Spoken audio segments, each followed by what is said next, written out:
Nirmala Sitharaman, the present Finance Minister of the country, presented the economic budget of the country for the 7th time, breaking the record of former Prime Minister and Finance Minister Morarji Desai. Common people were watching the budget session of the India government. Let's take a look at how much relief the common man is going to get in the current budget.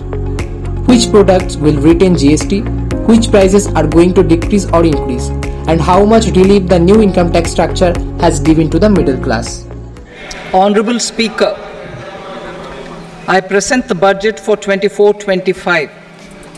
Pradhan Mantri Garib Kalyan Anna Yojana was extended for 5 years, benefiting more than 80 crore people.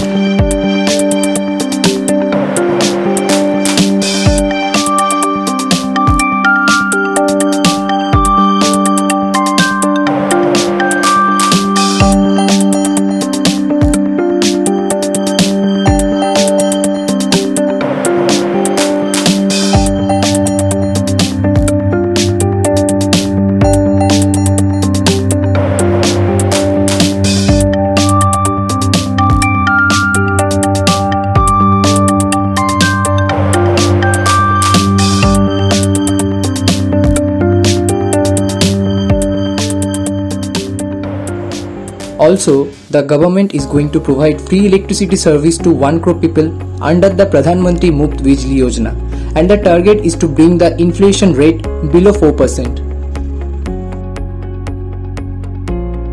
Let's find out what the common people of the country are saying about this budget. কেন্দ্রীয় সরকারের budget আজকে পেশ করা হয়েছে। নরেন্দ্র মোদী সরকারের third টার্মে এটাই প্রথম বাজেট, কারণ ইলেকশনের জন্য, লোকসভা ইলেকশনের জন্য আগে বাজেট পেশ করা যায়নি, সেজন্য একটু দেরিতে হলেও বাজেট আজকে পেশ করা হচ্ছে। যারা ট্যাক্স পেয়ার তাদের 17,500 টাকা সেভিংস সে করতে পারবে এই বরাদ্দ, এই ইনকাম ট্যাক্সের ব্যাপারে। তো সেটা খুবই সাধু প্রস্তাব। দেখা যাক, এখন আমাদের বাজেট তো সঙ্গে সঙ্গে বলা যায় না, আমরা এক্সপেকটেশন রাখতে পারি যে ভবিষ্যতে কি হবে।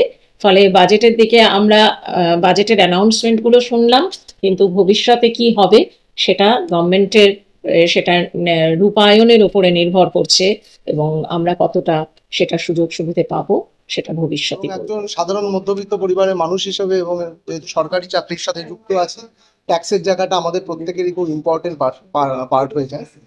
তো এখন তো নিউ ট্যাক্স রেজিমে নিয়ে আমরা আলোচনা করি। সেই নিউ ট্যাক্স রেজিমেতে যা দেখলাম, বিশেষ কোনো পরিবর্তন নেই। 10 লাখের আগে অবধি সামান্য একটু পরিবর্তন হয়েছে। আমি জানি না তাতে মধ্যবিত্ত সেকশনে কতটা লাভ হবে ট্যাক্সের। একটা রিপোর্ট দেখছিলাম, স্ট্যান্ডার্ড ডিডাকশনে 25,000 এক্সট্রা ছাড় হয়েছে। আর সবকিছু হিসেব করে যা রিপোর্ট দেখছি, 17,500 টাকা মতন হয়তো আদার্স আরও ইনকাম ট্যাক্সের ছাড় পাওয়া যাবে।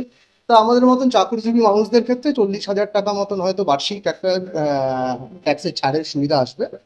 আমাদের এক্সপেকটেশন আর একটু বেশি ছিল, এমনিতেই ট্যাক্স লেভেল অনেক বেশি হয়ে গেছে, কিন্তু সেখানে সামান্য হলেও এইটা নিয়েই চলতে হবে। এখন এই বাজেটে আগামী 5 বছরে 1 কোটি ছাত্রছাত্রীদের 500টা সংস্থাতে ইন্টার্নশিপ করে দেওয়ার সুযোগ এর প্রতিশ্রুতি দিয়েছেন সরকার। সেটার জন্য আমাদের খুবই সুযোগ সুবিধা হয়েছে। একজন ছাত্রী হিসেবে এই 2024-25-এর বাজেটটা আমাদের ছাত্রছাত্রীদের যারা উচ্চশিক্ষার জন্য আগ্রহী তাদের জন্য একটা আশার বার্তা রেখে দিয়েছে। এই যে বাজেট পেশ হয়েছে, এই বাজেট হচ্ছে যে ইন্ডিয়া গভর্নমেন্ট যে বাজেট পেশ করে সেটা মূল্যহীন। তার কারণ তারা সবসময় তাদের রাজনৈতিক উদ্দেশ্য চরিতার্থ করার জন্যে ভোট ব্যাংকের দিকে তাকিয়ে এই বাজেট করে, এবং বাজেটে যে বরাদ্দ অর্থ, সেই অর্থে কত পার্সেন্ট সত্যিকারের খাতে খরচ হয় সেটা প্রথমে গভর্নমেন্টের আগে দেখা উচিত। তার কারণ দেখা যায় যে একসময় একবার রাজীব গান্ধী বলেছিলেন যে আমরা যে টাকা বরাদ্দ করা হয় তার হচ্ছে যে 5% to 6% টাকা ইউটিলাইজড হয়, বাকি টাকাটা হচ্ছে যে ইউটিলাইজড হয় না। Also, the opposition is saying that this budget is not for the common man. This budget is only to please the partners. In this current budget, as the prices of many things have decreased, the prices of many things have increased. This year, the finance minister could not break another record for a bit. Her speech in this current budget session was only 85 minutes. which is her second short budget session speech.